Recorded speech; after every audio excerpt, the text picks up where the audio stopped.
कर्तारं नत्वा भक्ति पुरस्सरं परम पूज्य प्रातस्मरणीय ಸದ್ಗುರುಗಳ ಚರಣಾರವಿಂದಗಳನ್ನು ಹೃತ್ಪದ್ಮದಲ್ಲಿ ಧ್ಯಾನಿಸಿ ಅದ್ವೈತ ಸಾರ್ವಭೌಮ ಜಗದ್ಗುರು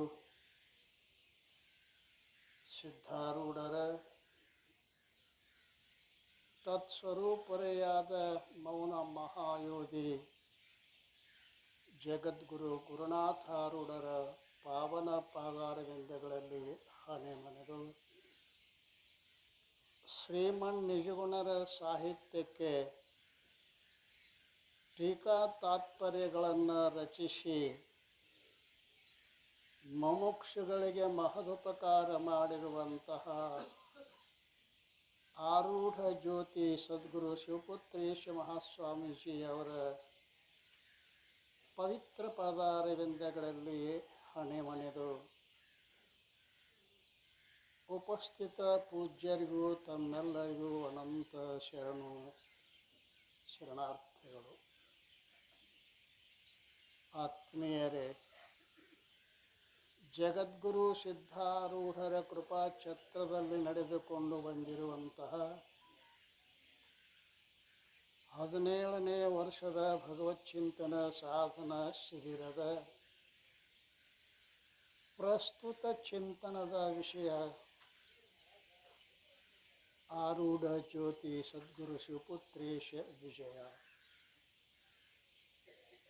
ಶಿವಪುತ್ರ ಮಹಾಸ್ವಾಮಿಗಳು ಮಾಡಿದ ಉಪಕಾರ ಸ್ಮರಣೆಯನ್ನು ಮಾಡ್ತಾ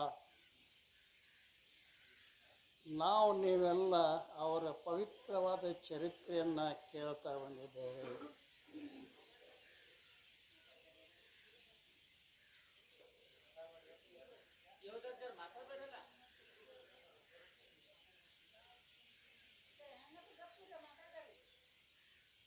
ಚರಿತ್ರೆಯಲ್ಲಿ 4ನೇ ಅಧ್ಯಾಯ ಹೌದಲ್ರಿ. ಈ 4ನೇ ಅಧ್ಯಾಯ ಇವತ್ತು ಎಕ್ಸ್ಪ್ರೆಸ್ ಹೋಗ್ಬೇಕಾಗ್ಯದ.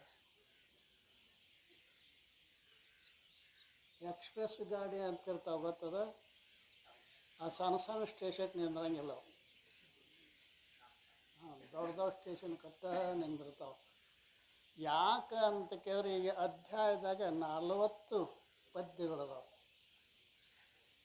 ದಿನ 10-12 ಪದ್ಯಗಳ ಚಿಂತನೆ ಮಾಡಬೇಕಾಗ್ಯದ. ಅದಕ್ಕೋಸ್ಕರವಾಗಿ ಸಿದ್ಧಾರೂಢರು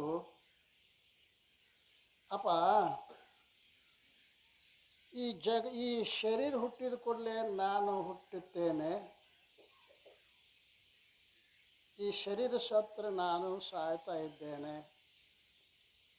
ಈ ಶರೀರಕ್ಕೆ ಭಿನ್ನರಾಗಿ ನಾ ಯಾರಿದ್ದೇನೆ ಗುರುದೇವ ಪ್ರಶ್ನೆ ಮಾಡ್ತಾ ಇದ್ದಾರೆ. ತನು ಹುಟ್ಟಲು ನಾನು ಹುಟ್ಟಿವೆ, ತನುವಿದಳಿಯಲು ನಾನು ಸಾಯುವೆ, ತನುವಿಗಿಂನ ಭಿನ್ನವೆನ್ನುವುದೆಂತು ಗುರುದೇವ. ತನು ಹುಟ್ಟುವ ಮೊದಲು ನನ್ನಯ ನೆನಹು ಕಿಂಚಿನ ಮಾತ್ರ ಇಲ್ಲವು, ತನುವಿಗಿಂನ ಭಿನ್ನವೆಂತಿಹು ನೆಂದ ಶಿವಪುತ್ರ. ಈ ಹುಟ್ಟುಗಿಂತ ಮೊದಲ ನಿಮಗೆ ಎಲ್ಲರೂ ಭೇಟಿಯಾಗಿತ್ತಾನ? ಇಲ್ಲ. ಹುಟ್ಟುಗಿಂತ ಮೊದಲನೂ ಇಲ್ಲ, ಸತ್ತ ಬಳಿಕನೂ. ಆದರೆ ಮಧ್ಯದಲ್ಲಿ ಇದು ನಮಗಿಷ್ಟು ಭ್ರಾಂತಿ ಮಾಡೈತಲ್ಲ, ಇದು ಹುಟ್ಟಿದ ಕೂಡಲೇ ನಾನೇ ಹುಟ್ಟಿದೆ. ಭ್ರಮೆ ಅಂತ, ಅದಕ್ಕೆ ಭ್ರಮೆ. ತಾನಲ್ಲದ ತನ್ನದಲ್ಲದ ತನುವನು ತಾನೆಂದು ಭಿನ್ನ ವಿಷಯದ ಜಗತ್ತು ಸತ್ಯ ಅಂತೇನು ತಿಳ್ಕೊಂಡಿದ್ದೀವಲ್ಲ, ಇದಕ್ಕೆ ಭ್ರಮ ಅಂತ ಕರೀತಾರೆ. ಶರೀರ ನಂಬದು ಏನ್ರಿ ಗೊತ್ತದ? ಶರೀರ ನಂಬದು ಅಲ್ಲ, ಇದು ಪಂಚಮಹಾಭೂತಗಳದ್ದು. ಒಪ್ಕೋತೀರಿ ಇಲ್ಲ? ಪಂಚಮಹಾಭೂತಗಳದ್ದು. ಅದು ಹೆಂಗೆ ಹೇಳ್ತೀರಿ ಸ್ವಾಮಿಗಳು ಅಂತ ಕೇಳಿದ್ರೆ, ಇದ್ರಾಗ ಮಣ್ಣದ, ನೀರದ, ಗಾಳಿ ಅದ, ಬೆಂಕಿ ಅದ ಇಲ್ರಿ, ಆಕಾಶ ಅದ. ನೀವು ಎಷ್ಟು ಸಲ ಜಳಕ ಮಾಡಿದ್ರು ಕೂಡ ಮಧ್ಯಾಹ್ನ ಬಿಸಿಲಾಗ ಒಂದಿಟ್ಟು ಹಿಂಗೆ ತಿಕ್ಕ್ರಿ ಮೈಯಾಗ ಒಂದು ಉಂಡಿ ಬರ್ತೈತಿ, ಉಂಡಿ. ಆ ಉಂಡಿನ ಬಂಗಾರದ ಬೆಳಿದ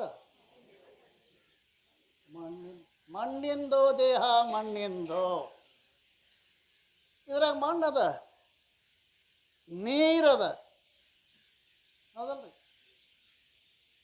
ನೀರದ ಆಘಾತ ಆದಾಗ ಬರ್ತಾವಲ್ಲ ನೀರು, ಒಳಗಿದ್ರನ್ನ ಬರ್ತಾವೆ. ಮತ್ತು ಒಳಗಿದ್ದಿದ್ದಲ್ಲಿ ನೀರು ಎಲ್ಲಿ ಬರ್ತಾವೆ? ಯಾವ್ದು ಕಪ್ಪಾಳಕ್ಕೆ ಹೊಡೆದ ಅಂದರೆ ಬರ್ತಾವೆ ನೋಡಿ, ದಾಳ ದಾಳ ದಾಳ ದಾಳ ಬರ್ತಾವಿಲ್ರಿ. ನೀರದ, ಬೆಂಕಿ ಅದ. ಬೆಂಕದ ಅಂಥೇಳಿ ತಿಳ್ಕೊಂಡು ನಾಲ್ಕು ರೊಟ್ಟಿ ಸುಡ್ತಾವೆ ಒಳಗೆ ಅಲ್ರಿ. ಸುಮ್ಮ ಹಾಕಿ ಮಕ್ಕೋತೀರಿ ನೀವು, ಒಳಗೆ ಭಗವಂತ ಅದು ಇಟ್ಟಾನ ಮಷಿನ್. ಬೆಂಕಿ ಅದ. ಒಳಗಿನ ಬೆಂಕಿ ಆರ್ತಿ ಅಂದ್ರೆ ಹೊರಗಿನ ಬೆಂಕಿ ಹಚ್ಚಬೇಕಾಕತಿ ಅಲ್ಲ. ಇದಕ್ಕೆ ನೀರದ, ಮಣ್ಣದ, ಬೆಂಕಿ ಅದ, ಗಾಳಿ ಅದ ಇಲ್ರಿ. ಅವಶ್ಯ ಗಾಜರ್ ಬಂದಾತು, ಕೆಲಸ ಮುಗೀತು. ದವಾಖಾನ್ಯಾಗ ಅದನ್ನು ಸಿಲಿಂಡರ್ ಹಚ್ಚಿರ್ತಾರಲ್ರಿ, ಅದರದು ಆಕ್ಸಿಜನ್. ಒಂದು ಸಿಲಿಂಡ್ರಕ್ಕೆ 10,000 ಬೀಳ್ತಿರ್ಬೇಕು ಬಹುತೇಕ, ನನಗೇನು ಗೊತ್ತಿಲ್ಲ.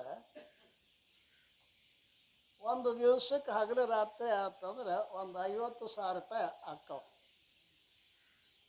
ಈಗ ಈ ಸಿಲಿಂಡ್ರ್ ಹಚ್ಚಿಬಿಟ್ಟಲ್ಲ ಅಪ್ಪ ಭಗವಂತ, ಇದಕ್ಕೇನು ರೊಕ್ಕ ಕೊಟ್ಟಿರೇನು? ಏನು ಮೇಲೆ ತುಂಬ್ತಿರೇನು? ಇಲ್ಲ. ಹಾಗೆ ಗಾಳಿನೂ ಐತಿ, ಬೈಲ ಐತೆ ಇಲ್ರಿ. ಒಳಗೆ ಹೊಕ್ಕಾವ ರೊಟ್ಟಿ, ಬೈಲಿದ್ರೆ ಹೊಕ್ಕಾವ, ಮತ್ತು ಫುಲ್ ಇರ್ತಾರೆ ಯಾಕೆ ಹೊಕ್ಕಾವ?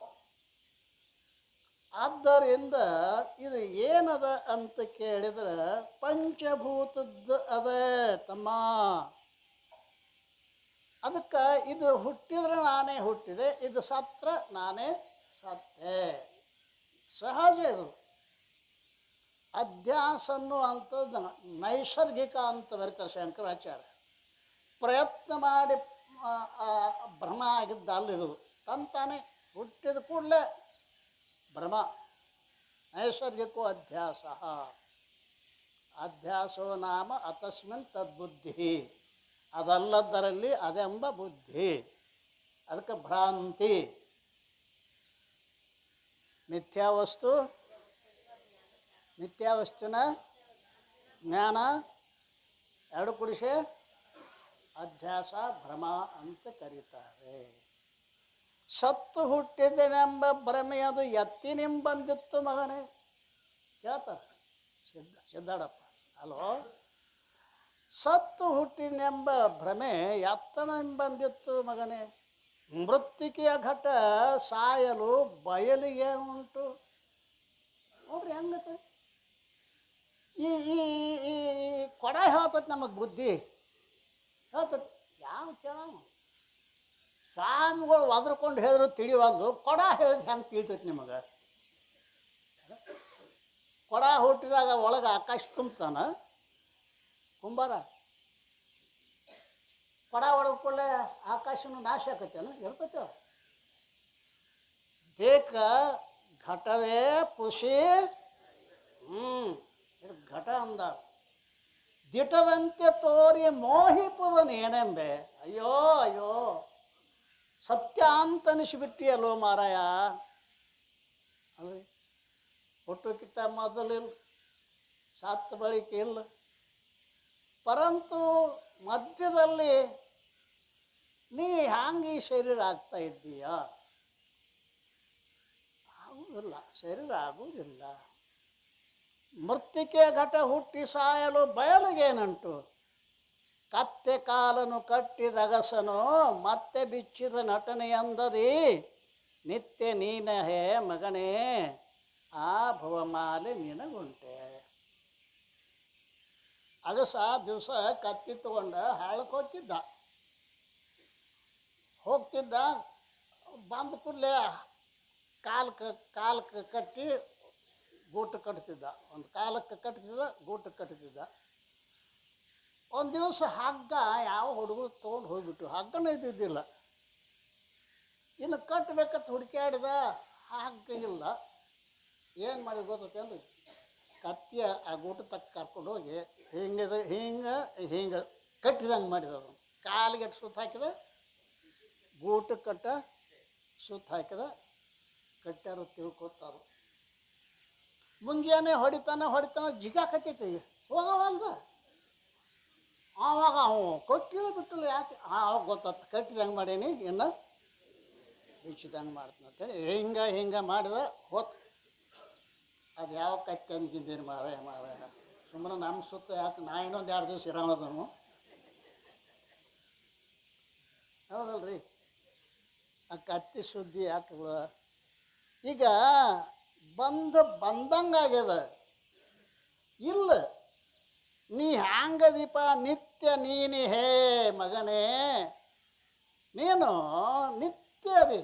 ನಿತ್ಯ ಅಂದ್ರೆ ಚತುರ್ದ ಅಭಾವಗಳಿಗೆ ಪ್ರತಿಯೋಗಿ. ಘಟಕ್ಕೆ ಏಸುದಾವ ಅಭಾವ: ಪ್ರಾಕ್ ಅಭಾವ, ಪ್ರಧ್ವಂಸ ಅಭಾವ, ಅನ್ಯನ್ಯ ಅಭಾವ, ಅತ್ಯಂತ ಅಭಾವ ಅಲ್ರಿ. ಆ ಅಭಾವಗಳು ನಿನ್ನ ಸನಿಹಕ್ಕೆ ಬರಂಗಿಲ್ಲ. ನೀ ಭಾವರೂಪಿದ್ದೀಯ. ನಿತ್ಯ ನೀನಹೇ ಮಗನೇ ಭವಮಾಲಿ ನಿನಗುಂಟೆ. ಅನಘನದ್ವಯ ನಿತ್ಯ ಮುಕ್ತನು, ಜನನ ಮರಣಾದಿಗಳ ರಹಿತನು. ಘನವು ನೀನೆಂತೆಂಬ ವೇದವು ತತ್ವಮಸಿ ಅನ್ನಲು. ಮನದ ಭ್ರಾಂತಿಯು ಕಳೆದು ಹೋದರೆ ಅನಘ ನೀನಹೇ ಸತ್ಯ ಮುಕ್ತನು. ತನಯ ನಿರ್ಮಲ ನಿತ್ಯ ನೀ ಮಲಭಾಂಡವಲ್ಲೆಂದ. ಮಲಭಾಂಡ ಅಲ್ಲ ನೀನು ಅನಘ. ಅನಘ ಅಂದ್ರೆ ಪಾಪರಹಿತ ಅಥವಾ ಅವಿದ್ಯಾದಿ ದೋಷಗಳಿಂದ ರಹಿತ ಅನಘ.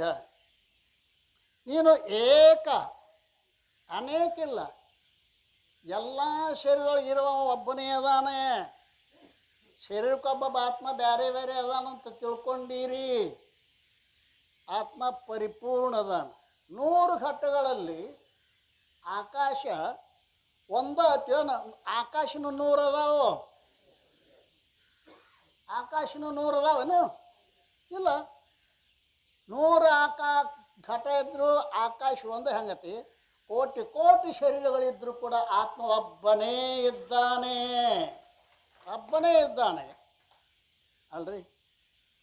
ಆದ್ದರಿಂದ ನೀನು ಅನಘ ಅದ್ವಯ ನಿತ್ಯ ಮುಕ್ತ ಅಲ್ಲ.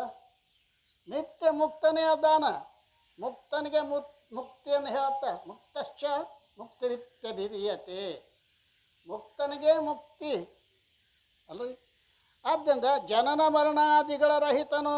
ನಿನಗೆ ಜನನಿಲ್ಲ, ಮರಣ ಇಲ್ಲ. ಘನೋ ನೀನೆಂತೆಂಬ ವೇದವು ತತ್ವಮಸಿ ಅನ್ನಲು.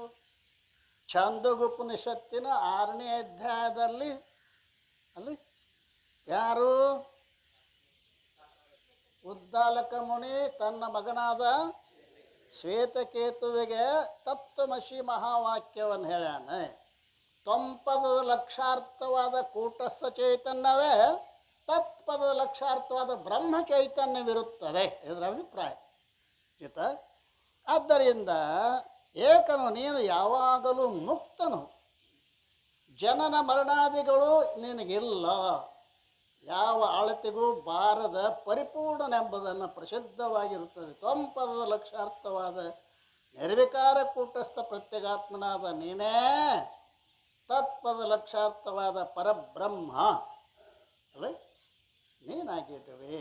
ಅದನ್ನು ವೇದವೇ ಹೇಳುತ್ತೀವಿ ತಮ್ಮ, ನಾ ಹೇಳೋದಿಲ್ಲ. ಈ ಮಲದ ಭಾಂಡ ನೀನಲ್ಲ. ಮಲದ ಭಾಂಡ. ಶರೀರ ಹೆಂಗದ ರೀ? ಮಲದ ಭಾಂಡದ ಒಂದೊಂದು ಫ್ಯಾಕ್ಟ್ರಿ ಇರ್ತಾವ. ಕಚ್ಚಾ ಮಾಲ್ ಹಾಕಿರ ಪಕ್ಕಾ ಮಾಲ್ ಹೊರಗೆ ಬರ್ತೈತಿ. ಒಂದು ಬ್ಯಾಟ್ರಿ. ಈ ಬ್ಯಾಟ್ರಿ ಹೆಂಗತ್ತಿದು? ಪಕ್ಕಾ ಮಾಲ್ ಹಾಕಿದ್ರೆ ಹೊರಗೆದ ಕಚ್ಚ. ಅಯ್ಯೋ, ಎಲುಬಿನ ತಡಿಕೆ, ಕಿವಿನ ಹಡಿಕೆ, ಮಲಮೂತ್ರದ ಕುಡಿಕೆ, ಸುಡಲೇ ದೇಹವ. ಚನ್ನಮಲ್ಲಿಕಾರ್ಜುನನ ಹರಿಮರುಳೇ ಅಕ್ಕ ಮಹಾದೇವಿ. ಯಾರಿಗಾರ ಹಿಂಗೆ ಅನಿಸೈತಿ ಅಂದ್ರೆ ಇದು ಎಲುಬಿನ ತಡಿಕೆ, ಕಿವಿನ ಹಡಿಕೆ, ಮಲಮೂತ್ರದ ಕುಡಿಕೆ ಅನಿಸದ. 9 ತೂತುಗಳಿಂದ ಮಲ ಬರಾಕತೈತ್ರಿ. ಅದಲ್ರಿ, 2 ಕಣ್ಣಿಂದ ಪಿಚ್ ಬರ್ತೈತಿ, 2 ಮೂಗಿನ ಹೊಳಿಂದ ತುಪ್ಪ ಬರ್ತೈತಿಲ್ರಿ. 2 ಮೂಗಿನಿಂದ, ಬಾಯಿಂದ ಜೊಲ್ಲು, ಮುಂದೆ ಅಡ್ಡೇನು ಹೇಳೋದೈತೆ ಅವನು. ಇದು ಒಳಗಿಂದ ಹೊರಗೆ ಬರೋದನ್ನು ನೋಡರೇ ಹಾಕೊಲ್ಲಕ್ಕೆ ಇದನ್ನು ಆಗ್ಲಂತ ತಿಳ್ಕೊಬಾರ್ದ. ಅವು ತೂತುಗಳು ಹೇಳಕತ್ತೇವು. ಏನು ಬೇಕಾದ ಹೇಳ್ರಿ ನೀವು, ಸ್ವಾಮಿ ಅದ್ರ ಹೇಳಿದ್ರು ತಿಳಿವಲ್ದ, ತೂತುಗಳು ಏನು ಹೇಳ್ತವೆ ಅಲ್ಲ. ಇರುವು ತಾನೇ ಸತ್ತು, ಆದರೆ ಅರಿವು ತಾನೇ ಚಿತ್ತು ಎಂಬರು. ಪರಮ ಸುಖರೂಪನಾದ್ದರಿಂದ ಆನಂದ ರೂಪಹನು. ಇರುವು ತಾನ ಜ್ಞಾನಕ್ಕೆ ನಿರುತದಿಂದ ಶ್ರೈವದಾಗಿರೆ. ಪರಿಕಿಸಿರುವುದಂತೂ ತಾನಾಧಾರ ಧನಿಸುವನು. ಇರವು ಅರಿವು ಆನಂದ. ಇರವು ತಾನೇ ಸತ್ತು. ಇರುವಿಕೆ ಅನ್ನುವಂಥದ್ದು ಕೇವಲ ಆತ್ಮನಲ್ಲಿ ಐತಿ. ಅದು ದೇಹದಲ್ಲಿ ಏನಾಗತೈತಿ, ತೋರಾಕತೈತಿ. ದೇಹ ಐತೋ ಆತ್ಮ ಅದಾನು, ಇರುವಿಕೆ ಎಲ್ಲಿದ? ಮಣ್ಣಿನ ಅಸ್ತಿತ್ವ ಘಟದಲ್ಲಿ ಕಾಣಕತ್ತೈತಲ್ಲ. ಮಣ್ಣು ಹತ್ತೋ ಘಟ ಹತ್ತೋ, ಅಲ್ಲಿ ಕೆಳಗೆ ಮುಟ್ಟಿ ನೋಡ್ರಿ, ಕಂಠ ಮುಟ್ಟಿ ನೋಡ್ರಿ, ಹೊಟ್ಟಿ ಮುಟ್ಟಿ ನೋಡ್ರಿ, ಏನದ? ನಿಮ್ಮ ಘಟನ ಕಾಣಿಸಂಗಿಲ್ಲ, ಅಲ್ಲಿ ಇರಂಗ ಇಲ್ಲ. ಘಟವೇ ಪುಷಿ ಘಟವೇ ಘಟದಂತೆ ತೋರಿ ಮೋಹಿಪದನು ಏನಬ್ಬೆ. ಆದ್ದರಿಂದ ಇದು ಏನದ ಅಂತ ಕೇರ, ಇರವು ತಾನೇ ಸತ್ತು, ಆದರೆ ಅರಿವು ತಾನೇ ಚಿತ್ತು. ಯಾವುದು ಇರುವುದತ್ತೋ ಅದೇ ಅರಿಯುವುದಾಗ್ಯದ, ಅದಲ್ರಿ, ಅರಿಯುವುದಾಗ್ಯದ. ಮತ್ತು ಪರಮ ಸುಖ ರೂಪನಾದ್ದರಿಂದ ಆನಂದ ರೂಪಹನು. ಪರಮ ಸುಖ, ಶ್ರೇಷ್ಠವಾದ ಸುಖ ಅದಲ್ರಿ. ಅತ್ಯಂತ ಎಲ್ಲವನಾರೈದೆ ನೋಡಲ್ ಇಲ್ಲೆನಿಸಿದ ನೇಹ ಅದಲ್ರಿ. ಎಲ್ಲಿ? ಕಣ್ಣಲ್ಲಿ ಅದರಿಂದೆ ಸುಖ. ಎಲ್ಲವನ್ನಾರೈದು ನೋಡಲ್ ಇಲ್ಲೆನಿಸಿದ ನೇಹ ಪ್ರೀತಿ. ಮಗನ ಮೇಲೆ ಬಹಳ ಪ್ರೀತಿ. ಮಗನ ಮದುವೆ ಇತ್ತು. ಮದುವೆಗೆ ಸಾಮಾನು ತರಕ್ಕೆ ಹೋದ. ಬೆಳ್ಳಿ ಬಂಗಾರ ಅರಿವಿ, ಮದುವೆ ಒಂದು ಬೇಕೋ ಎರಡು ಬೇಕೋ, ಮತ್ತು ಎಲ್ಲ ತೊಗೊಂಡ ಬರೋ ಮುಂದೆ ಕಸ್ಬರ್ಗಿ ಬೇಕಲ್ಲ, ಅದು ಕಸ್ಬರ್ಗಿನೂ ಅದು ರೊಕ್ಕ ಕೊಟ್ಟು ತೊಗೊಂಡ, ಅವ್ರು ರೊಕ್ಕ ಕೊಟ್ಟು ತಂದ ಬೆಳ್ಳಿ ಬಂಗಾರ ಎಲ್ಲಿಡ್ತಾನು? ಕಸ್ಬರ್ಗಿ ಎಲ್ಲಿಡ್ತಾನು? ಕಸ್ಬರ್ಗಿ ಟ್ರೇಜರ್ಗೆ ಇಡ್ತಾನ, ಬೆಳ್ಳಿ ಬಂಗಾರ ತುದಿಗಟ್ಟಿ ಅಲ್ಲ. ಎಂದೂ ಹಂಗೆ ಮಾಡಂಗಿಲ್ಲ ನಾವು. ಯಾಕೆ? ಎರಡಕ್ಕೂ ರೊಕ್ಕ ಕೊಟ್ಟು ತಂದಾನೋ ಇಲ್ಲೋ, ಎರಡದ್ರ ಮ್ಯಾಗ ಪ್ರೀತಿ ಐತೋ ಇಲ್ಲೋ. ಪ್ರೀತಿ ಇದ್ದಲ್ಲ ರೊಕ್ಕ ಕೊಡ್ತಾನ ನಾನು. ಆದ್ರೆ ಬಂಗಾರ ಮ್ಯಾಗ ಹೆಚ್ಚು ಪ್ರೀತಿ ಅದ, ಕಸ್ಬರ್ಗಿ ಮ್ಯಾಗ ಅಧಿಕ ಪ್ರೀತಿ ಅದ ನೋಡ್ರಿ. ಕಸ್ಬರ್ಗಿ ಹೋದ್ರೆ ಹೋಗೋದಕ್ಕೆ ಬಂಗಾರ ಹೋಗಬಾರ್ದಲ್ಲ.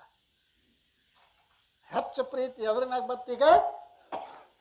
ಯಾವ ಮಗನ ಸಲುವಾಗಿ ಬಂಗಾರ ತಿಂದಿದ್ದ ಅವನು ಪೊಲೀಸ್ ಹಿಡ್ಕೊಂಡು ಹೋದ್ರಪ್ಪ. ಹನಿ ಕೈ ಹೊಕ್ಕೋತ ಏನು ಮಾಡೋದು? ನೆರಮನೆಯವ್ರು ಬಂದರು, ಆ ಬಂಗಾರ ಮಾರು ಪೊಲೀಸರಿಗೆ ಕೊಟ್ಟ ಮಗನ ಬಿಡಿಸುವ.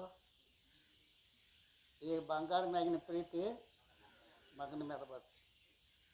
ಮಗ ಏನಾರೇ ತಂದೆ ತಾಯಿ ಮರ್ಯಾದೆ ಹಾಳು ಮಾಡೋ ಪ್ರಸಂಗ ಬತ್ತಂದ್ರೆ, ಗಟಾರ ಮ್ಯಾಗ ಬೀಳಾಕೈತಿದಂದ್ರೆ, ಇವತ್ತಿನದು ಇವ ನನ್ನ ಮಗ ಅಲ್ಲ, ಯಾರೇ ಸಾಲಾಗೆಲ್ಲ ಕೊಟ್ಟರೆ ನನಗೆ ಸಂಬಂಧ ಇಲ್ಲ ನೋಟಿಸ್ ಬಿಡ್ತಾನೆ. ಅದಲ್ಲ, ನಾನು ಹೇಳ್ತಿದ್ರೆ ಅಂತ ಮಕ್ಕಳು ಬೇಕಾದಷ್ಟು ಹುಟ್ಟ್ಯಾವು. ಯಾಕಡೆ ಬಂತೀಗ? ಹೆಂಡತಿ ಮ್ಯಾಲ ಅತಿ ಪ್ರೀತಿ, ಮಗನ ಮ್ಯಾಲ ಕಡಿಮೆ. ಹೆಂಡತಿ ಏನಾದರೂ ವ್ಯಭಿಚಾರಾದಿ ಕ್ರಿಯೆಗಳನ್ನು ಮಾಡ್ಯಾರಂದ್ರೆ ಕಾಕ ಬಿಟ್ಟು ಬಿಡ್ದಕ್ಕೆ. ನಾ ಶರೀರದ್ರೆ ಮತ್ತೆ ಬೇಕಾದಷ್ಟು ಕಣ್ಣು ಸಿಕ್ಕಾವು. ಎಲ್ಲಿಗೆ ಬತ್ತು? ದೇಹದ ಮೇಲೆ ಬತ್ತಲ್ಲ. ದೇಹಕ್ಕೆ ಕಣ್ಣದು ಏನಾದರೂ ಒಂದು ಸ್ವಲ್ಪ ಆದಂದ್ರೆ ಕಣ್ಣು ತೆಗೆದ್ರೆ ಉಳಿತೀರಕ್ಕೆ ಸಾಯ್ತಿ. ಕಣ್ಣು ಹೋದ್ರೆ ಹೋಗಲ್ರಿ. ನಾನು ಪ್ರಾಣ ಹೊಡಿಲಿ, ಪ್ರಾಣದ ಮ್ಯಾಗ ಬಂತು. ಕೆಟ್ಟ ಕ್ಯಾನ್ಸರ್ ಆಗೈತಿ. ಹಗಲು ರಾತ್ರಿ ಇದ್ದಿಲ್ಲ. ಡಾಕ್ಟರ್ ಹೇಳಿದ್ರು ಅದು ಕ್ಯಾನ್ಸರ್. ಕ್ಯಾನ್ಸರ್ ಅಂದರೆ ಕ್ಯಾನ್ಸಲ್. ಇದಕ್ಕೆ ಎಷ್ಟು ರೊಕ್ಕ ಖರ್ಚು ಮಾಡಿದ್ರು ಸಾಧ್ಯ ಇಲ್ಲ. ಆವಾಗ ಯಾರೇ ಬಂದರು, ರಾಮಣ್ಣ ಹ್ಯಾಂಗೈತಿ? ಏಪ್ಪ ಏನು ಹೇಳು, ಹಗಲು ರಾತ್ರಿ ನಿದ್ದಿಲ್ಲ, ತ್ರಾಸು ಬಹಳ ಅದ. ಈ ಪ್ರಾಣ ಹೋದ್ರೆ ಆರಾಮಕ್ಕೈತಿ ಅಂತ ನೋಡ್ರಿ. ಪ್ರಾಣಕ್ಕಿಂತಲೂ ಬೇರೆ ಆರಾಮಿರಾಮ ಯಾವ ಅದಾನ ಹುಡ್ಕ್ಯಾಡ್ರಿ ಅವನು. ಅದಾನಿಲ್ಲ, ಪ್ರಾಣಕ್ಕಿಂತ ಬೇರೆ ಅವನೇ ಸುಖ ಸ್ವರೂಪದಾನೋ ತಮ್ಮ. ಎಲ್ಲವನಾರ ಇದು ನೋಡಲು ಎಲ್ಲಿ ಎನಿಸಿದ ನೇಹ, ಎಲ್ಲಿ ಎನಿಸಿದ ತನ್ನಲ್ಲಿ ಅದನ್ನೇ ಸುಖ. ಈ ರೀತಿ ಪರಮರೂಪ ಇರವು ತಾನ ಜ್ಞಾನಕ್ಕೆ ನಿರುತದಿಂದ ಆಶ್ರಯವಾಗಿ ಅರಿವು ಅಜ್ಞಾನವನ್ನು ಅರಿತದ, ಜ್ಞಾನವನ್ನು ಅರಿತದ. ಹೌದಲ್ಲ? ನನಗೆ ತಿಳಿವಲ್ದ್ರಿ ಅನ್ನೋದನ್ನು ತಿಳಿದ ಹೇಳ್ತಾನಿಲ್ಲ. ಈಗ ತಿಳಿಯಾಕತ್ತೈತ್ರಿ ಅದನ್ನು ಹೇಳ್ತಾನಿಲ್ಲ. ಅರಿವು ಜ್ಞಾನವನ್ನು ಅಜ್ಞಾನವನ್ನು ಎರಡನ್ನೂ ಪ್ರಕಾಶ ಮಾಡ್ತಕ್ಕಂಥದ್ದು. ಪುತ್ರನೇ, ಶಿವಪುತ್ರನೇ, ಇರುವಿಕೆ ಸತ್ತು ಆಗಿದ್ದರೆ ಅರಿವಿಕೆ ತನಗೆ ತಾನೇ ತನುವೇ ಚಿತ್ತು ಎಂದೆನಿಸು. ಪರಮ ಪ್ರೀತಿಗೆ ವಿಷಯವಾದದ್ದರಿಂದ ನೀನೇ ಆನಂದ ರೂಪ. ನಿನ್ನ ಸದ್ರೂಪ ಜ್ಞಾನ ಅಜ್ಞಾನಗಳಿಗೆ ಯಾವತ್ತೂ ಆಶ್ರಯವಾಗಿರುತ್ತದೆ. ವಿಚಾರ ಮಾಡಿ ನೋಡು. ನೀನೇ ಜ್ಞಾನಾಜ್ಞಾನಗಳಿಗೆ ಆಧಾರ ಆಗಿದ್ದೀಯ.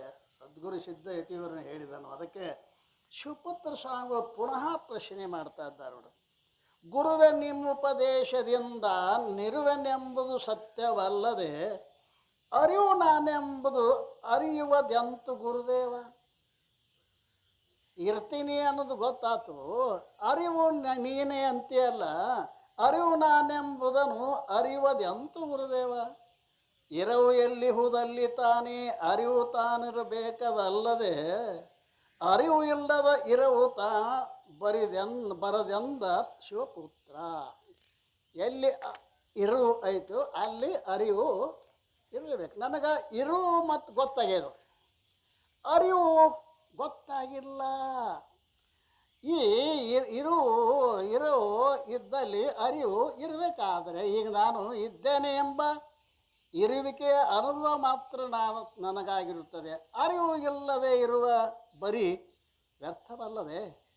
ನಾನು ಅರೂಪನು ಎಂಬುದನ್ನು ಅರಿಯನು, ದಯವಿಟ್ಟು ತಿಳಿಸಬೇಕು. ಶಿವಪುತ್ರೀಶ ಸದ್ಗುರುಗಳಿಗೆ ಚರಣಾರವಿಂದಗಳಿಗೆ ನಮಸ್ಕಾರ ಮಾಡಿ ಪ್ರಾರ್ಥಿಸಿದ. ಸದ್ಗುರುಗಳು ಹೇಳ್ತಾರಲ್ಲ, ಅರಿವು ತಾನಾಗಿರ್ದು ತನ್ನನ್ನು ಅರಿಯನೆಂಬುದು ಹಾಸ್ಯವಲ್ಲದೆ ಅರಿಯನೆಂಬುದ ಅರಿತು ಹೇಳಲು ಬೇಕು ತಾ ಮೊದಲು.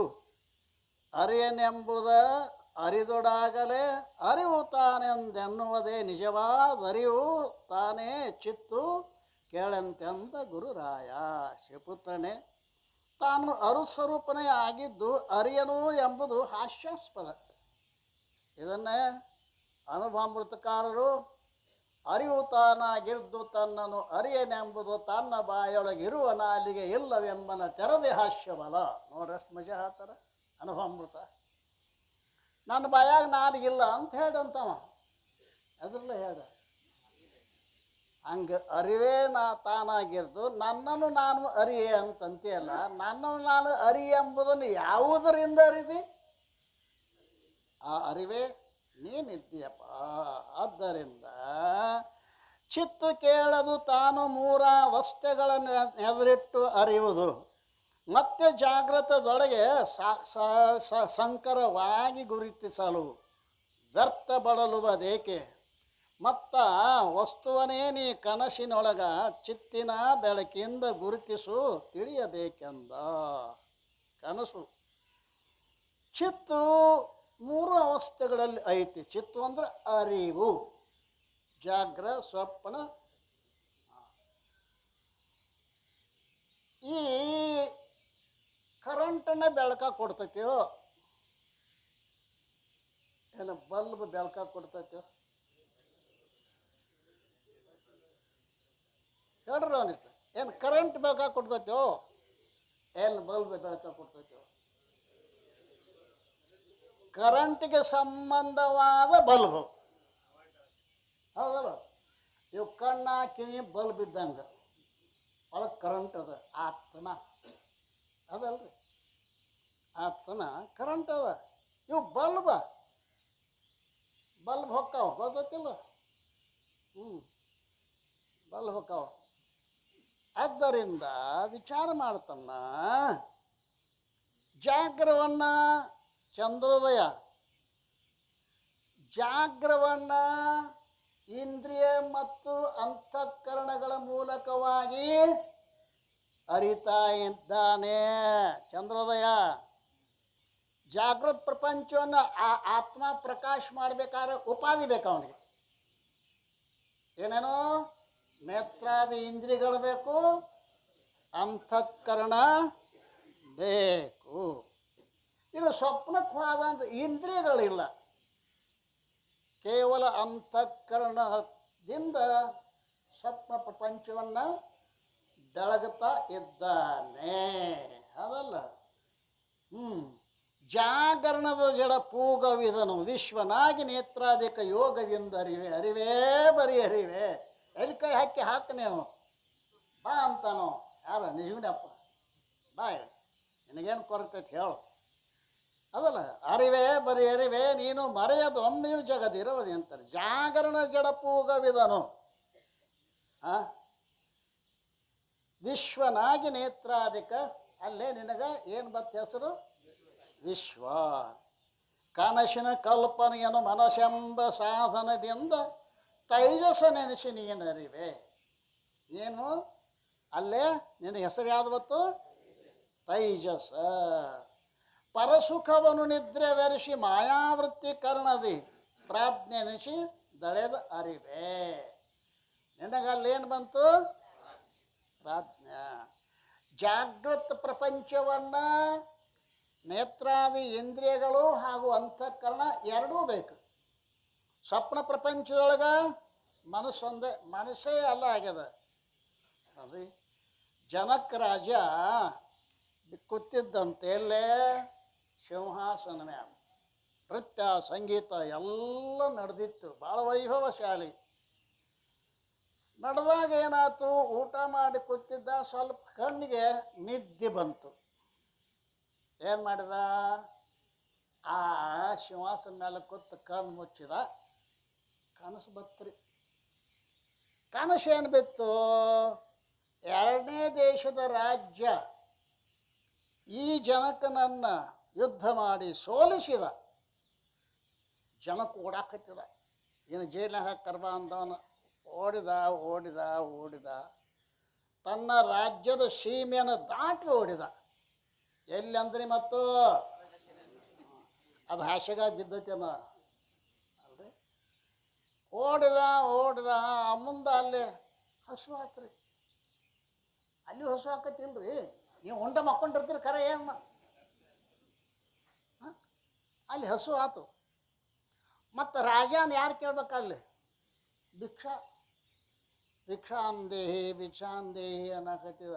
ಯಾರೋ ಒಂದು ಸ್ವಲ್ಪ ಹಿಟ್ಟ ಕೊಟ್ಟರು, ನೀರು ಕಲಿಸಿ ಇನ್ನು ಕುಡಿಬೇಕು ಅನ್ನೋದು. ಏನಾಯ್ತು ಅಂತಂದ್ರೆ ಕಾಯಾಗಿ ಬಂದು ಅದನ್ನು ಹೊಡ್ಕೊಂಡು ಹೊತ್ತು ಬಿತ್ತು ಕೈಯಾಗಿನ ಹಿಟ್ಟ. ಅಯ್ಯೋ ಅಂದ. ಎಚ್ಚರ ಆಯ್ತು. ಎಚ್ಚರ ನೋಡ್ತಾನ, ಈಗ ಹೊಟ್ಟೆ ತುಂಬೇದ. ಆಗ ಔಷಧಿತ್ತು. ಈಗ ರಾಜ, ಆವಾಗ ಭಿಕ್ಷುಕ. ಯಹ ಸಚ್ ವಹ ಸಚ್. ಆ ರಾಜ ಭಿಕ್ಷುಕನಾದದ್ದು ಸತ್ಯವೋ, ಈಗ ನಾ ರಾಜನಾದದ್ದು ಸತ್ಯವೋ? ಪಂಡಿತರು ಸಭಾ ಕರೆದ ದೊಡ್ಡ ದೊಡ್ಡ ಪುಸ್ತಕ ತೊಗೊಂಡು ಬಂದರು. ಪುಸ್ತಕಗಳೆಲ್ಲ ಮಸ್ತಕದಿಂದ ಹೊರಗೆ ಬಂದವು. ಯಪ್ಪ, ಎಲ್ಲಿ ಬಂದವು ಪುಸ್ತಕ? ಅವು ಮಸ್ತಕ್ ಇದ್ದಿದ್ದಿಲ್ಲ, ಅವು ಪುಸ್ತಕ ಕಟ್ಟ ಇದ್ದು. ಒಬ್ಬೊಬ್ಬರಿಗೆ ಪುಸ್ತಕ ರಗಡಿರ್ತಾವೆ, ಮಸ್ತಕ ಇರಂಗಿಲ್ಲ. ಏನು ಮಾಡ್ತೀರಿ? ಆ ಪುಸ್ತಕ ಉರಿ ಹಚ್ಚೋದು ಚಾ ಮಾಡಕ್ಕೆ. ಆದ್ದರಿಂದ ಆವಾಗ ಯಾರು ಮಹಾರಾಜರ ಪ್ರಶ್ನೆಗೆ ಉತ್ತರ ಹೇಳ್ತಾರೆ ಅವರಿಗೆ ಬಹುಮಾನ ಕೊಡ್ತೀವಿ. ಡಂಗ್ರ ಹೊಡಿಸಿರು ಅಷ್ಟಾವಕ್ರ ಮಹರ್ಷಿ, 12 ವರ್ಷದ ಬಾಲಕ. ಅವ ಬಂದ, ಬಾಗಿಲ್ದ ದ್ವಾರಪಾಲಕರು ಬಿಡಲಿಲ್ಲ. 12 ವರ್ಷ ಸಣ್ಣವ. ಯಾಕೆ ಅಂತ ಕೇಳ್ದ. ಸಣ್ಣವ್ರನ್ನ ಒಳಗೆ ಬಿಡಂಗಿಲ್ಲ ಅಂತ. ಅವ ಸುಮ್ಮ ಹೋಗಲಿಲ್ಲ. ಸಣ್ಣವತ್ತು ಯಾರಿಗೈತ್ರಿ, ದೊಡ್ಡವತ್ತು ಯಾರಿಗೈತ್ರಿ ಅಂದವ. ಇವು ಒಂದ್ರೊಂದು ಮಾರಿ ನೋಡಿದು, ನಮಗೂ ಗೊತ್ತಿಲ್ಲ. ಹೋಗೊಳಗೆ ಮಾರ, ಹೋಗು. ಒಳಗೆ ಬಂದ, ಕುರ್ಚಿ ಮೇಲೆ ಕೊಂಡ್ರುವಾಗ 8 ಡಾಂಕ್ರಿ ಬಿದ್ದು ಕೆಳಗೆ. ನಗಾಕತ್ತಿರ ಅವರೆಲ್ಲ ಪಂಡಿತರು. ಅವ್ರ ನಗರು, ಇವು ಎದ್ದು ಕೂತ ಇವು ನಗಾಕೈತ. ಮಹಾರಾಜ ಜನಕ್ಕಂದ, ಮಹಾತ್ಮರೇ ನೀವು ಯಾಕೆ ನಗ್ತೀರಿ ಅಂದವ. ಇವ್ರು ಯಾಕೆ ನಕ್ಕರು? ಈ ಪಂಡಿತರು ಯಾಕೆ ನಕ್ಕರು? ನಿನ್ನ ಶರೀರ ನೋಡಿ ನಕ್ಕಾರ್ರಿ, ನಿನ್ನ ಶರೀರ. ಅಲ್ಲ, ಅವನ ಶರೀರ ನೋಡಿ ನಕ್ಕರು ಇವ್ರು. ನಾ ರಾಜನ ಆ ಜನಕನ ಆಸ್ಥಾನದಾಗ ಪಂಡಿತರಿರ್ಬೇಕಂತ ತಿಳ್ಕೊಂಡಿದ್ದೆ. ಎಲ್ಲ ಸಮಗಾರ ಅದಾರಲ್ಲೋ ಅಂದವ. ಸಮಗಾರ ಯಾಕೆ? ಚರ್ಮ ನೋಡಾರು ಸಮಗಾರ ಹೌದಲ್ಲ. ಕೈಯ ಮುಗಿತು ನೋಡ್ರಿ ರಾಜ. ಮಹಾತ್ಮರೇ, ನಾವು ಬಂದ ಕಾರಣ ಏನು? ಇಲ್ಲೇನೋ ನಿನಗೇನೋ ಅದು ಸತ್ಯವೋ ಇದು ಸತ್ಯವೋ ಅಂತೇನೋ ಐತಿ, ಪ್ರಶ್ನೆ ಐತತ್ತ. ಈ ಪ್ರಶ್ನೆ ನನಗೆ ಯಾವಾಗ ಉದಯ ಆಯ್ತು? ಪ್ರಶ್ನೆದ ಬಡ್ಡ್ಯಾಗನ ಉತ್ತರ ಇರ್ತೈತ್ರಿ. ನಾವು ಗುಡ್ದಾಗ ಹೊಕ್ಕಿವ ಕಾಡಿ ಹುಡ್ಕಾಡ್ಕೋತ. ಪ್ರಶ್ನೆದ ನೇರವಾಗಿ ಯಾವಾಗ ಈ ಪ್ರಶ್ನೆ ಬಂತು ನೋಡ್ರಿ. ನಾ ಶಿವಾಸ ಮೇಲೆ ಕೂತಿದ್ದೆ. ಮುಂದೆ ಕನಸು ಬಿತ್ತರೆ ಅಧ್ಯಕ್ಷ ಬೇಡಿನೇ. ಮುಂದೆ ಎಚ್ಚರಾತ್ರೆ. ಈಗ ರಾಜ, ಆಗ ಭಿಕ್ಷುಕ. ನಾನು ರಾಜ ಸತ್ಯವೋ ಏನು ಭಿಕ್ಷುಕ ಸತ್ಯವೋ ಅಂದ. ಅವಾಗಂದ, ಆ ಭಿಕ್ಷುಕಿದ್ದಾಗ ಈ ರಾಜ ಇದ್ದನ ಅಂದವ. ಆ ಭಿಕ್ಷುಕಿದ್ದಾಗ ಇದ್ದಿದ್ದಿಲ್ರಿ ಅಂದವ. ಈಗ ಅವನು ಭಿಕ್ಷುಕದಾನೇನು? ಇಲ್ಲ. ಆ ರಾಜ ಇದ್ದಾಗ ಭಿಕ್ಷುಕಿಲ್ಲ, ಭಿಕ್ಷುಕಿದ್ದಾಗ ರಾಜ ಇಲ್ಲ. ಎರಡೂ ಅರ್ಥ ನೀ ಏನದಿಲ್ಲ, ನೀನೇ ಸತ್ಯ ಅಂದವ. ಎರಡೂ ಅರ್ಥ ನೀನೇ ಹೌದಲ್ಲ. ಭಿಕ್ಷುಕನ ಅರ್ಥವನು ನೀನೇ, ರಾಜನ ಅರ್ಥವನು ನೀನೇ. ಆದ್ದರಿಂದ ಇಲ್ಲಿ ಜಾಗ್ರ ಸ್ವಪ್ನ ಸುಸುಪ್ತಿಗಳೇನದಾವಲ್ಲ, ಆತ್ಮನೇ ಏನು ಮಾಡ್ತಾನ? ಉಪಾಧಿಗಳ ಮೂಲಕವಾಗಿ ಜಾಗೃತ ಪ್ರಪಂಚವನ್ನು ಪ್ರಕಾಶ ಮಾಡ್ಬೇಕಾದ್ರೆ ಇಂದ್ರಿಯಗಳು ಬೇಕು, ಮನಸ್ಸು ಬೇಕು. ಸ್ವಪ್ನ ಪ್ರಪಂಚದಾಗ ಇಂದ್ರಿಯಗಳಿಲ್ಲ. ಕರೆಯಲ್ಲಿ ಓಡಕ್ಕೆ ಹತ್ಯಾನ ಸ್ವಪ್ನದಾಗ. ಕಾಲ ಇಲ್ಲೇ ಬಿದ್ದಾವ. ಆ ಕಾಲ ಎಲ್ಲಿ ಬಂದು ನಿಮ್ಮನ್ನು ಕೇಳ್ತ ಒಂದಿಟ್ಟ ಹೇಳ್ರಿ. ಓಡಕತ್ತಾನಿಲ್ಲ ಕನಸಿನಾಗ, ಆ ಕಾಲ ಎಲ್ಲಿ ಬಂದು? ಈ ಕಾಲ ಹಾಸಿಗೆ ಬಿದ್ದಾವಲ್ಲ, ವ್ಯಾವಹಾರಿಕ ಕಾಲ. ಆ ಕಾಲ ಮನಸ್ಸ ಕಾಲ ಆಗೈತಿ. ಮನಸ್ಸ ಓಡಾಕತ್ತೈತಿ, ಮನಸ್ಸ ಕೈ ಆಗ್ಯದ. ಮತ್ತೊಂದು ಏನು ಎಲ್ಲ ಇಲ್ಲ. ಆ ಕೈಯ ಕಾಲ ಪ್ರಾತಿಭಾಷಿಕದವ, ಹಾಸ್ಯಾಗ ಬಿದ್ದದ್ದು ವ್ಯಾವಹಾರಿಕದವ. ಇಷ್ಟ ಮತ್ತೇನು ಹೌದಲ್ರಿ? ಈ ರೀತಿಯಿಂದ ಸ್ವಪ್ನವನ್ನು ಕೂಡ ಅರಿತಾ ಇದ್ದಾನೆ. ಆದ್ದರಿಂದ ಏನು ಹೇಳ್ತಾ ಇದ್ದಾನೆ ಅಂತ ಕೇಳಿದ್ರೆ, ಶಿವಪುತ್ರನೇ ಕೇಳು, ಚಿದ್ರೂಪನಾದ ನೀನೇ ಜಾಗೃತಾದಿ 3 ಅವಸ್ಥೆಗಳನ್ನು ಎದುರಿಟ್ಟು ಅರಿತಿರುವೆ. ಮತ್ತು ಜಾಗ್ರದಲ್ಲಿ ಆ ಚಿದ್ರೂಪು ಆ ಬುದ್ಧಾದಿಗಳಲ್ಲಿ ಸಂಕರವಾಗಿರುವುದರಿಂದ ಜಾಗ್ರದೊಳಗೆ ಸ್ವಪ್ನದೊಳಗೆ ಅರಿವು ಗೊತ್ತಾಗ್ತದೆ. ಗೊತ್ತಾಗುತ್ತೆ ಅಲ್ಲ, ಸ್ವಪ್ನವನ್ನು ಅರಿತಕ್ಕಂಥದ್ದು ಗೊತ್ತಾಗುತ್ತೆ. ಜಾಗ್ರದಾಗ ಯಾಕೆ ಅಂತ ಕೇಳಿದ್ರೆ, ಈ ಜಾಗ್ರದೊಳಗೆ ಸಂಕರ ಆಗ್ಯದ, ಎಲ್ಲ ಕೂಡ ಕೂಡಿಕೊಂಡದ. ಈಗ ಈ ಬೆಳಕೂ ಐತೆ, ಆತ್ಮನ ಬೆಳಕೂ ಐತಿ ಇಲ್ಲ ಶಂಕರ ಎರಡು ಐತಿ. ಇದನ್ನು ಬಿಟ್ಟು ಇದು ಒಂದು ಗೊತ್ತಾಗಂಗ ಇಲ್ಲ. ಶಂಕರ ಅಂದ್ರೆ ಕೂಡಿಕೊಳ್ಳೋದು. ಹುಡುಗ ಸಾಲಿಗೆ ಹೊಕ್ಕಿದ್ದ, ಅಪ್ಪ ಹುಕ್ಕಂಗ ಇವ್ರು ನೋಡ್ಬೇಕತ್ತಿ ಹಿಂದಿಂದ ಹೋದ, ಪ್ರಾರ್ಥನೆ ಮಾಡಕತ್ತಿದ್ರು. ಆ ಹುಡುಗನು ಮಾಡ್ತಿದ್ದ, ಪ್ರಾರ್ಥನೆ ಮಾಡ್ತಿದ್ದ ಹುಡುಗನು. ಮುಂದೆ ಮನೆಗೆ ಬಂದ, ಹುಡುಗನ ಧ್ವನಿನ ಕೇಳಲಿಲ್ಲ. ಏನು ಮಾಡಬೇಕು, ಹೋಗಿಲ್ಲ ಬಹುತೇಕ ಅಂಥೇಳಿ ಮಾಸ್ತರ್ನ ಕೇಳಿದ, ಸರ್ ಮತ್ತು ನಮ್ಮ ಹುಡುಗ ಬಂದಿದ್ದ ಮತ್ತು ಅವನ ಧ್ವನಿನ ಕೇಳಲಿಲ್ಲ. ಎಲ್ಲರ ಧ್ವನಿಯೊಳಗೆ ನಿಮ್ಮ ಮಗನ ಧ್ವನಿನೂ ಅಡಕಾಗಿತ್ತು ತಮ್ಮ, ಅದಕ್ಕೆ ಒಳಗೆ ಗೊತ್ತಾಗಿಲ್ಲ. ಹಾಗೆ ಎಲ್ಲದ್ರೊಳಗೂ ಅರಿವು ಏನಾಗ್ಯದ, ಜಾಗರದೊಳಗೆ ಸೂರ್ಯ ಚಂದ್ರ ಲೈಟ ಇದ್ರ ಕೂಡ ನಮ್ಮ ಅರಿವು ಬೆರಕಾಗೈತಿ. ಪ್ರತ್ಯೇಕ ಎಲ್ಲಿ ಸಿಗ್ತಾನೋ ಅರಿವು ಅಂದ್ರೆ ಸ್ವಪ್ನದೊಳಗೆ, ಸುಷುಪ್ತಿಯೊಳಗೆ.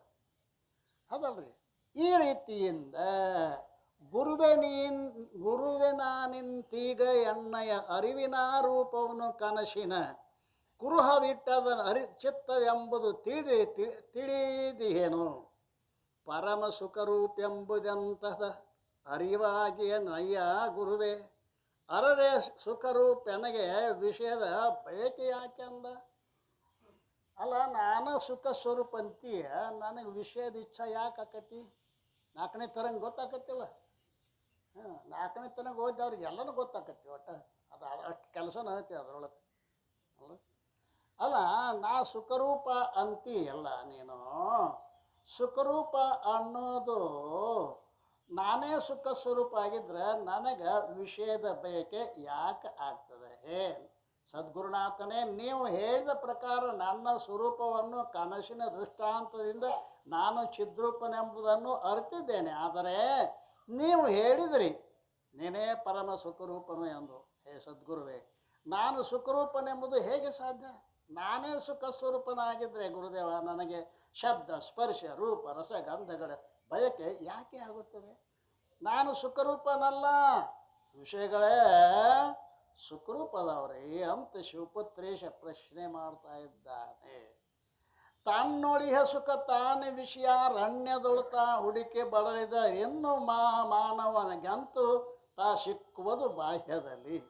ತನ್ನ ಸುಖವೇ ವಿಷಯಗಳಲ್ಲಿ ಶಿವಪುತ್ರ ಸ್ವಾಮಿ, ತನ್ನ ಸುಖವೇ ವಿಷಯಗಳಲ್ಲಿ ಪ್ರತಿಫಲಿಸಿ ತೋರ್ತದೆ. ತನ್ನ ಮನ ಒಳ ಮುಖವ ಮಾಡಿದರಾಗಲೇ ಉನ್ನತದ ಸುಖ ತಾನೇ ಲಭ್ಯವು. ಮುಂಡಲ ಕಸ್ತೂರಿ ಮಗರವನ್ನು ನೋಡು ಶಿವಪುತ್ರ.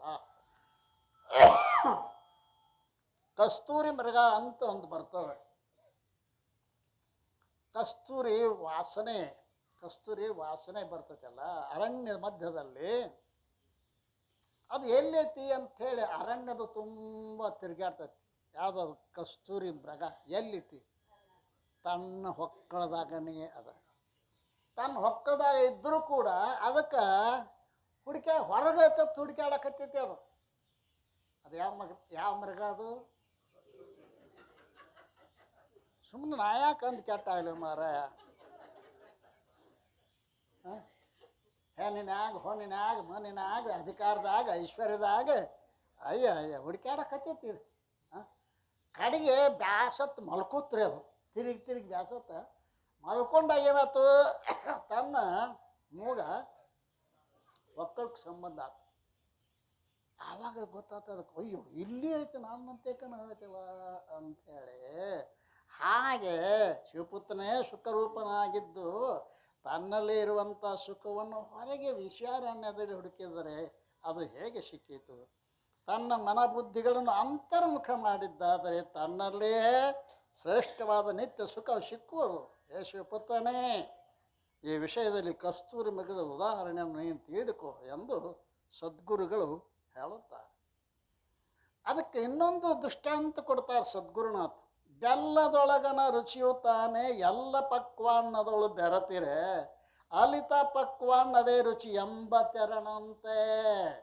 ಅಲ್ರಿ, ಹುಗ್ಗಿಸಿವಿ ಹೋಳಿಸಿವಿ, ಹುಗ್ಗಿಸಿವಿ ಹೋಳಿಸಿವಿ ಬೆಲ್ಲ ಶಿವಿಯೋ. ಬೆಲ್ಲವೇ ಹುಗ್ಗಿಯ ಮುಖಾಂತರವಾಗಿ, ಬೆಲ್ಲವೇ ಹೋಳಿಗೆಯ ಮುಖಾಂತರವಾಗಿ ವಾಯ ಅಂತಾರಲ್ಲ, ಹಾಂಗೆ ನಿನ್ನ ಆನಂದವೇ ವಿಷಯದ ವಾಯ. ವಾಯ ಅಂತ ಗೊತ್ತಾಗಿಲ್ಲ ನಮಗೆ, ಅದ್ರೇ ನಂದು ಹತ್ತು ತಿಳ್ಕೊಂಡಮ್ಮ ಅಲ್ಲ. ಅದು ಎಲ್ಲ ಪಕ್ವಾನದಳು ಬೆರೆತಿರಿ, ಅಲ್ಲಿತ ಪಕ್ವಾನವೇ ರುಚಿ ಎಂಬ ತೆರನಂತೆ ಸಲ್ಲಲಿತವ ತನ್ನ ಸುಖವೇ ಎಲ್ಲ ವಿಷಯಗಳಲ್ಲಿ ತೋರಿರೆ, ಅಲ್ಲಿ ಮೂಢರು ವಿಷಯಗಳೇ ಸುಖರೂಪವೆನ್ನುವರು. ಮೂಢರು ಸುಖರೂಪ ಸುಖರೂಪ ಅಂತ ಅವ್ರು ತಿಳ್ಕೋತಾರಲ್ಲ. ಯಾವುದು ವ್ಯಾಪಕವಾಗಿದೆ ಭಾವಿಸಿರೆ ಸುಖರೂಪವೆಂಬುದು, ಮತ್ತದನ್ನು ವಿಸ್ತಾರ ಮಾಡಿ ಹೇಳ್ತಾ ಇದ್ದಾನೆ. ಯಾವುದದು ವ್ಯಾಪಕವಾಗಿದೆ ಭಾವಿಸಿರೆ ಅದು ಸುಖರೂಪವೆಂಬುದ. ಸಾವಧಾನದಿ ನೋಡು ನೀ ಛಾಂದೋಗ್ಯದಲ್ಲಿ, ಛಾಂದೋಗ್ಯೋಪನಿಷತ್ತಿ ಏನಂತಾರೆ, ಯಾವುದು ದೊಡ್ಡದಾಗಿರುವುದೋ ಅದುವೇ ಸುಖರೂಪ. ಯೋ ವೈ ಭೂಮಾ ತತ್ ಸುಖಂ ತದಮೃತಂ, ಛಾಂದೋಗ್ಯದಾಗ ಹೇಳ್ತಾರೆ. ಯಾವುದು ದೊಡ್ಡದಾಗಿರುವುದೋ ಅದುವೇ ಸುಖರೂಪ. ಹುಡುಗರ ಮುಂದೆ ಒಂದು ಬೆಲ್ಲದ ಕನೆ ಒಂದು ದೊಡ್ಡ ಒಂದು ಸಾಂದ್ ಹಿಡೀರಿ, ಯಾವುದಕ್ಕೆ ಕೈ ಹಾಕೋಣ? ಸಣ್ಣ ಹುಡುಗ ಗೊತ್ತೈತಿ, ದೊಡ್ಡದ್ರಾಗ ಸುಖ ಆಯ್ತಾನ. ಮತ್ತು ಈ ಮುದುಕಗಳಿಗೆ ಗೊತ್ತಾಗೋದು ಏನು ದೊಡ್ಡ ದೊಡ್ಡ ದೊಡ್ಡ ಅಂದ್ರೇನು? ಒಂದು ಮನೆ ಇದೆ ಸುಖಾಲ, ಎರಡು ಮನೆ ಮಾಡಬೇಕು ಅದಲ್ಲ. ಒಂದು ಹೊಲದಾಗ ಸುಖಾಲ, ಎರಡು ಹೊಲ ಮಾಡಬೇಕು. ಹಿಂಗೆ ಹಿಂಗೆ ಮಾಡ್ಕೋತ ಹೋಗ್ತಾನ. ಕಡೆಗೆ ಒಂದು ದಿವ್ಸ ಖಲಾಸ್ ಹಾಕ್ತಾನ. ಎಲ್ಲಿ ಸಿಗಲ್ಲ ಅಲ್ರಿ, ತೃಪ್ತಿ ಒಂದು ಏನು ಸಿಗಲಾರಕ್ಕೆ ಮತ್ತೆ ಹೋಗ್ತೈತಿ. ಅಲ್ಲ, ಗರ್ಭದಿಂದ ಗರ್ಭಕ್ಕೆ ಯಾಕೆ ತಿರುಗಾಕತ್ತೇನ? ತೃಪ್ತಿ ಇಲ್ಲ. ತೃಪ್ತಿ ಎರಡದಾವು, ಸಾಂಕುಶ ತೃಪ್ತಿ, ನಿರಂಕುಶ ತೃಪ್ತಿ. ನಮಗೆ ನಿರಂಕುಶ ತೃಪ್ತಿ ಬೇಕಾಯ್ತು. ಸಾಂಕುಶ ಊಟ ಮಾಡಿದಾಗ ತೃಪ್ತಿ ಆದಂಗೆ ಆಕೈತಿ. ಮತ್ತು ಸಂಜೆನಾಗ ಅಡಿ ಮನೆ ಕಡೆ ಹಿಡ್ಡಿಕಿನೂ ನೋಡ್ತಾನೆ. ಮತ್ತು ಅದೇನು ಹೋತೋ ಅದು ಮಧ್ಯಾಹ್ನಾಗಿನ ತೃಪ್ತಿ ಆರಾಮತ್ತು, ಊಟ ಮಸ್ತ್ ಆತು ನೋಡು, ಹೊಟ್ಟೆ ತುಂಬಿತು. ಮತ್ತು ಸಂಜೆನಾಗ ಆತಾನ ಮಧ್ಯಾಹ್ನದಾಗ ಏನು ಮಾಡಬೇಡ, ನಾವು ಹೋಳಿಗೆದು ಉಂಡನಿ, ಸಂಜೆನಾಗ ಏನು ಮಾಡಬೇಡ ಆತಾನ. ಸಂಜೆನಾಗ ಏನಾರೇ ಮಾಡಿದ್ದೇನು? ಮತ್ತು ನೀವೇ ಹೇಳಿದ್ರಲ್ಲ ಅದ ನೋಡ್ರಿ ಮಧ್ಯಾಹ್ನದಾಗ ಅದನ್ನ ತೊಗೊಂಡ್ಬಾ ಆತಾನ. ನೋಡಿ ಏನು ಮಾಡ್ತೀರಿ? ಹುಚ್ಚದಾನೋ ಅಪ್ಪ. ಯಾವುದು ವ್ಯಾಪಕವಾಗಿದೆ ಭಾವಿಸಿರೆ ಸುಖರೂಪವೆಂಬುದು ಸಾವಧಾನದ ನೋಡು ನೀ ಛಾಂದೋಗ್ಯದಳು. ಗಾವಿಲರು ತಿಳಿಯಲಾರದೆ ನೋವು ತಾನೇ ಪಡೆಯುತ್ತಿಹರೈ, ತೀವಿ ತುಂಬಿದ ತಾನೇ ಸುಖರೂಪೆಂದನಾರೂಢ. ತಾನೇ ತುಂಬಿದ ಎಲ್ಲ ಕಡೆ ಇರುವಂತಹ ಸುಖರೂಪ ತಾನೇ. ಆ ಸಾಮಾನ್ಯವಾಗಿ ಗಾಢವಾದ ನಿದ್ದೆಯೊಳಗೆ ಆನಂದ ಐತೆ ಇಲ್ಲ? ಅದೇನು ಹೆಂಡ್ತಿದೋ, ಮಕ್ಕಳದೋ, ಹೊಲದ್ದು, ಮನಿದು, ಅಧಿಕಾರದ್ದು, ಐಶ್ವರ್ಯದ್ದು ಅಲ್ಲ. ಶಾಂಪಲ್ ಕೊಟ್ಟ ನೋಡ್ರಿ, ಇದನ್ನ ಶಾಂಪಲ್ ಕೊಟ್ಟಾನ. ಈಗ ಪ್ಯಾಟಾಗ ಹೋಗ್ತೀರಿ, ಮಾವಿನ ಹಣ್ಣ ಶಾಂಪಲ್ ನೋಡ್ತೀರಿ. ಶಾಂಪಲ್ ಯಾಕೆ ಕೊಡ್ತಾರೆ ಅವರು? ಈ ಕರೆಂಟ್ಗೆ ಖರೀದಿ ಮಾಡ್ತಾನೆ ಕೊಡ್ತಾರೆ. ಕೆಲವು ಮಂದಿ ಪ್ಯಾಟಿ ತುಂಬ ಶಾಂಪಲ್ ತಿಂದ ಮನೆಗೆ ಬಂದು ಹೋಗಿತ್ತಾವ. ಅವು ಯಾವ ಯಾಂಬಲ್ ಶಾಂಪಲ್ದಾಗ ಸಾಯಿತಕ್ಕ ಶಾಂಪಲ್ದಾಗ ಅಲ್ರಿ.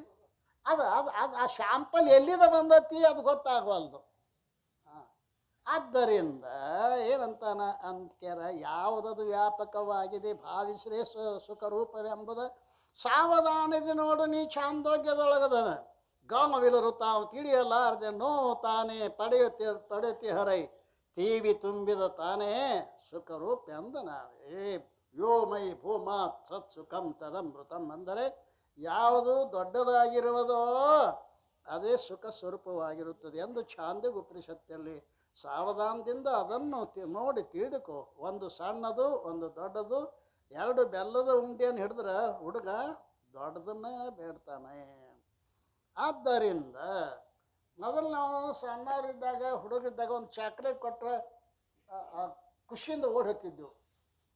ಈಗ ಒಂದು ಚಾಕ್ಲೇಟ್ ಅಲ್ಲ, ಅಯ್ಯೋ ಅದು ಬೇಕು ಇದು ಬೇಕು ಅದು ಬೇಕು ಇದು ಬೇಕು, ಎಷ್ಟು ಪಟ್ಟಿ ದೊಡ್ಡದಾಗೈತೆ. ಈಗ ಮನಸ್ಸು ಬೆಳೆದಂತೆಲ್ಲ ಆಸೆ ಬೆಳೆಯೋದು ಅಂತ ಬರ್ದಾರಲ್ಲ. ಸುಖ ನಿಧಿ ತಾನೆಂಟು ವೃತ್ತಿಯ ಮುಖದಿ ತಾನೆಂಟಾಗಿ ತೋರ್ಪುದು, ಸಖನೇ ತಿಳಿ ನೀನು ಇದನ್ನೇ ಹೇಳುತ್ತಿಹರು ನಿಜಗುಣರು.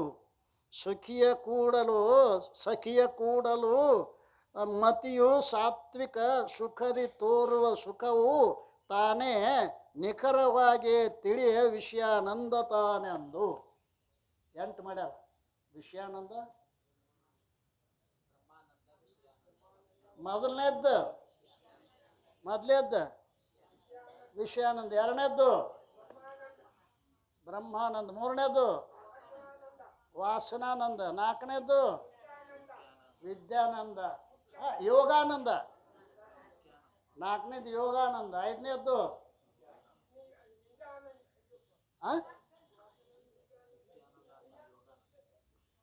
ಮುಖ್ಯಾನಂದ. ಶಾಬಾಷ್, ಮುಖ್ಯಾನಂದ. ಎಷ್ಟದು? ಐದು. ಆರನೇದು ಯಾವುದು?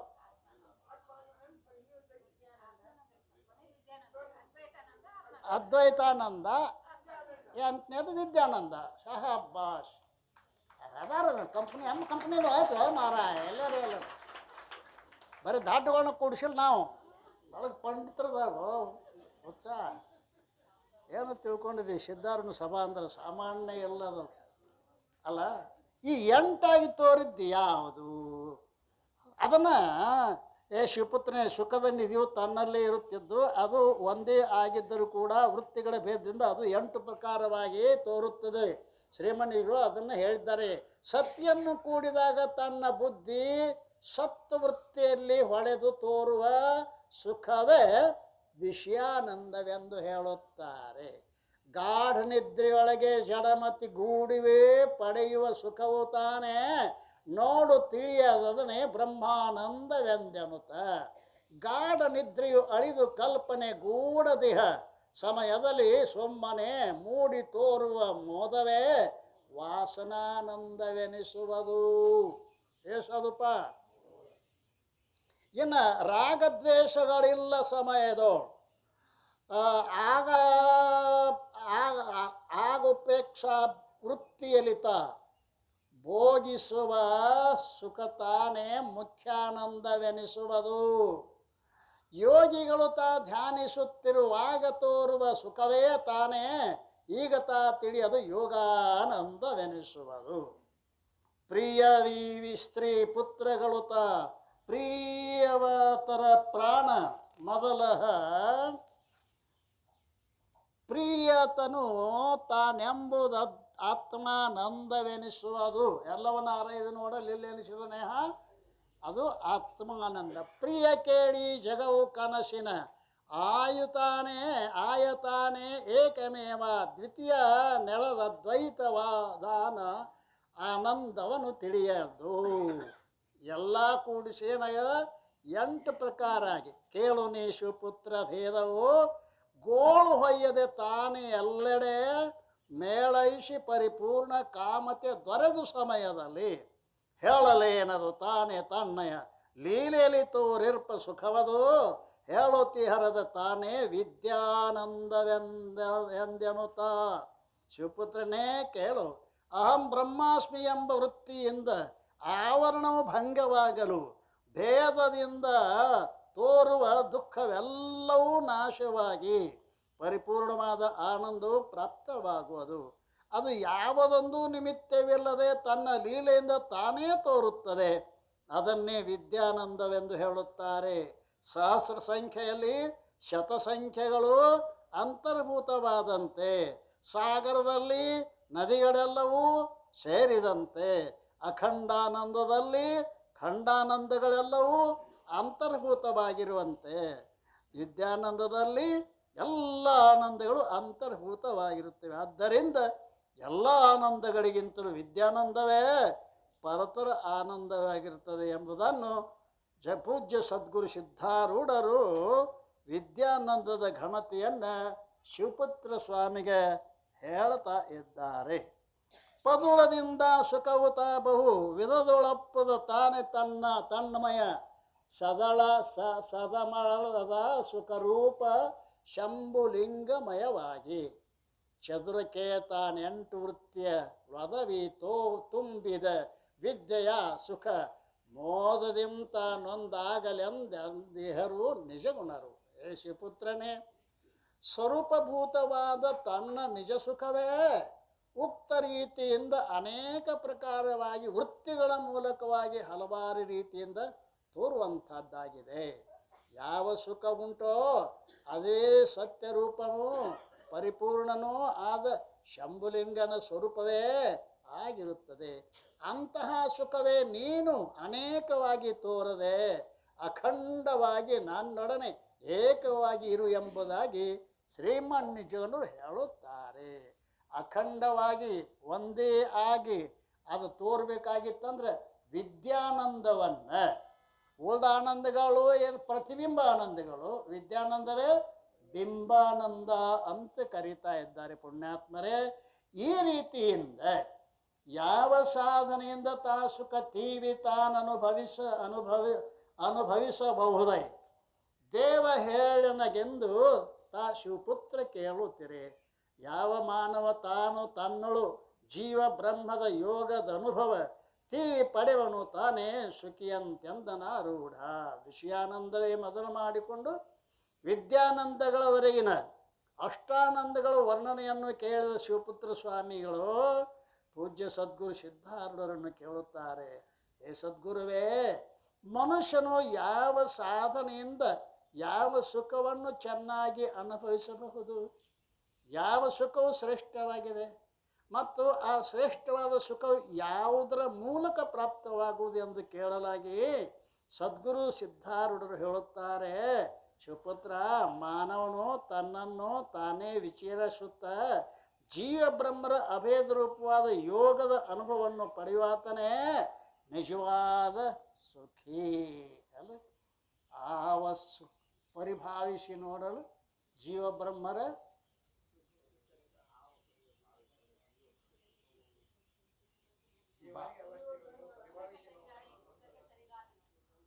ಯಾರು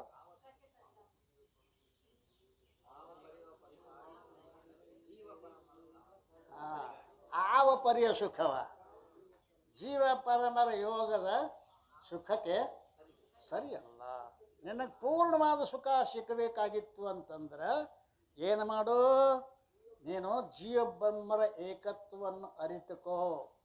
ಏಕಾದಾಗ ಏನಾಗ್ತದೆ ಅಂತ ಕೇಳ ಅದಕ್ಕೆ ವಿದ್ಯಾನಂದ ಅಂತ ಕರೀತಾರೆ ತಮ್ಮ. ಅಂಥ ವಿದ್ಯಾನಂದವನ್ನು ಆ ಸದ್ಗುರು ಸಿದ್ಧಾರೂಢ ನಮಗೂ ನಿಮಗೂ ಕೊಡಲಿ ಅಂತೆಯೇ ಹಾರೈಸೋಣ. ಸದ್ಗುರುನಾಥ ಮಹಾರಾಜ